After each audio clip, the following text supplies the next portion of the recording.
food you prepared is absolutely disgusting. How could you even serve this? I'm begging you, don't find I need this job. I'm sorry I have to. It's fine. Competence! How dare you show your face here after your incompetence? I can't believe I have to deal with your uselessness every...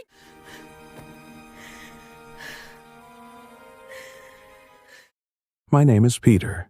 I am from Ogun State. I am 27 years old.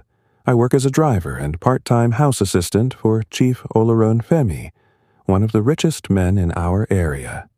Everybody calls him Chief Femi. Big man, oil money, big contracts, big houses, big cars.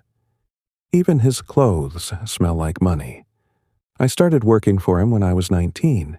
His wife, Madame Ronke, is a quiet woman with soft voice and big heart.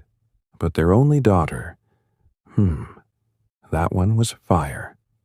Amanda, 22 years old, fair-skinned, pretty, always wearing designer clothes, always with long lashes that looked like they could sweep the compound, and her mouth, sharp like blade. Every worker feared her, because she insulted people like it was her oxygen. Let me not lie, Amanda was beautiful, but her beauty ended on her face. Her heart no fine at all. This girl could insult a whole nation without sweating. One day, I was washing Chief's Lexus when she walked past. I greeted her, "Good afternoon, Ma." She looked at me and said, "Don't call me Ma. You are not even old enough. And please wash that car fast, you are too slow. Poor people too, they dull me." Then she hissed like I was not a human being. Another time she insulted Mama Nkechi, the cook. "Why your food they smell like village? Abi, you want disgrace us?" The woman cried that day. Even her own mother wasn't safe. Her mother once told her, "Amanda, greet your elders." Amanda said, "Mommy, please don't stress me. Know why you never grow business. Too nice." Imagine talking to your own mother like that. The girl did not fear anybody, not God, not man, not police, not consequences, because she was rich, and she knew it. One afternoon, we had visitors. 2 elderly women from the village came to see Chief. They walked slowly, their feet dusty, wrappers faded. They came because Chief used to sponsor children in the village. But Amanda saw them in the compound and shouted, "Who brought these ones here? Why are they standing in the sun? Security! Carry them outside before they spoil my mood." The women froze. They didn't understand English well. I quickly helped them with chairs, but Amanda dragged the chairs away. "No, those chairs are for visitors with class. These ones should sit on the bench outside." Her mother begged her, "Amanda, stop this now. These are elders." Amanda only laughed. "Mommy, I beg, leave me. I don't like dirty people around me." That day, I told myself, this girl's life will humble her one day, and I pray I'm not around when it happens. But life had its own plan, and I was very much around. The thing about life is that warning signs always come, but we humans know they hear word. Amanda had small issues at first. She started getting headaches, serious ones. Sometimes she would shout at her mother, "My head is paining me. Everybody keep quiet. You people want to kill me." We thought it was stress. Then she started losing weight. Small. Her expensive wigs started looking too big for her head. But still, she behaved like queen of the world. Still insulting everybody. Still forming boss lady. Then one day she collapsed at a party. Just dropped like a bag of rice. I was the one who drove her to the hospital. Her mother stayed at the back, crying, praying, calling Jesus. Amanda was unconscious. When she woke up later that night, the doctor said something that shook the whole family. "Her blood pressure is very high. We need to run more tests." Chief was confused. "She's young. How can she have BP?" Doctor said, "Sir, BP is not about age. It's about lifestyle, stress, attitude, anger. Her mother looked at me with fear in her eyes, because everybody knew this girl was always angry, always shouting, always insulting, always seeing people as beneath her. The doctor continued. She needs to avoid stress, she needs peace, she needs emotional control. Amanda just rolled her eyes. I'm fine, Jor. I want to go home. Doctor sighed. If you continue like this, madam, something worse may happen. But Amanda didn't listen. Arrogance is louder than wisdom. 2 months later, the thing we feared happened. We were on 3rd Mainland Bridge when she suddenly started breathing fast, very fast. Her hands began to shake, her eyes rolled, and before I could even park the car safely, she slumped. Jesus! Amanda! I screamed. Her mother was crying.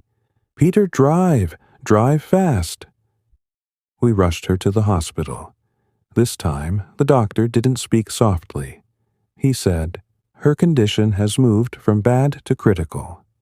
Her father asked, voice shaking, Doctor, what do you mean? Doctor removed his glasses and said, she had a mild stroke. Her mother fainted immediately. Me? My legs went cold. A stroke? At 22? Doctor said, Sir, she needs close monitoring, and she must change her lifestyle, her attitude, everything. Or, next time, it may be fatal. Amanda was weak, her face slightly bent on one side, but the real shock came later. 7. The day she needed us, and we weren't there not because we didn't care, but because she had chased everybody away with her mouth. The nurses didn't like attending to her because she insulted them. One day, a nurse told her calmly, Madam, talk to me with respect. I'm here to help. Amanda shouted, Help what? Do you know who I am? If not because I'm weak, I would slap you. The nurse walked out. Another nurse entered. Same story. Even her friends, all those rich girls that used to follow her around, stopped visiting. Nobody wants stress. Her best friend, Sandra, visited once and left saying, Amanda too rude a beg. Even sick, she still insults person. She was alone, for the first time in her life, and it broke her. It was 11:47 p.m. I was sitting outside the hospital building when a nurse ran to me. Driver, Peter, come quick. She's calling your name. I rushed inside. Amanda was crying, not the fake tears she used when she wanted something. Real tears. She held my hand, gently for the first time, and said, Peter, please don't go. I'm scared. Her voice was shaking. I said, I'm here. Don't worry. She looked around the room and said, Nobody likes me, right? I kept quiet. She cried more. Peter, I don't want to die. I don't want to die. I'm sorry for everything. Her mother came in and saw her crying. They hugged, both of them shaking. That was the first time I saw Amanda cry like a human being. That was the first day her pride cracked properly. 3 days later, she was discharged. When we got home, all the workers came out to welcome her.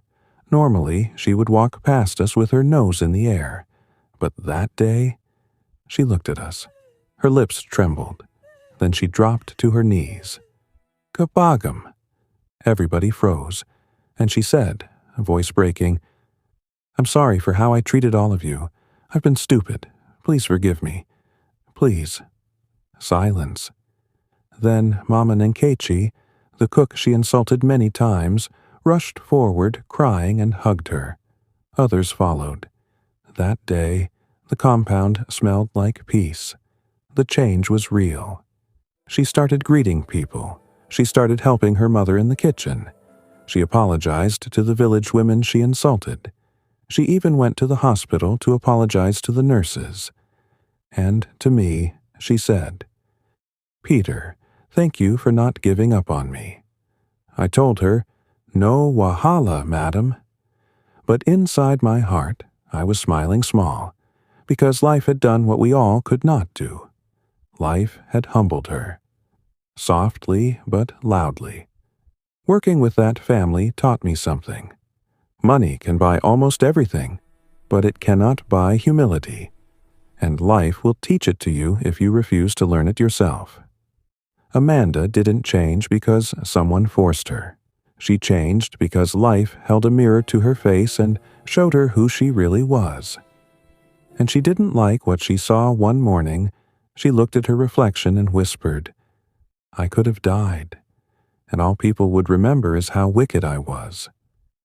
That thing hit me, because it was true. But now, when people talk about her, they say, "That rich girl way done change. She dey nice now." Her father is proud, her mother is happy, and the workers. We finally respect her, not because of her father's money, but because she became human,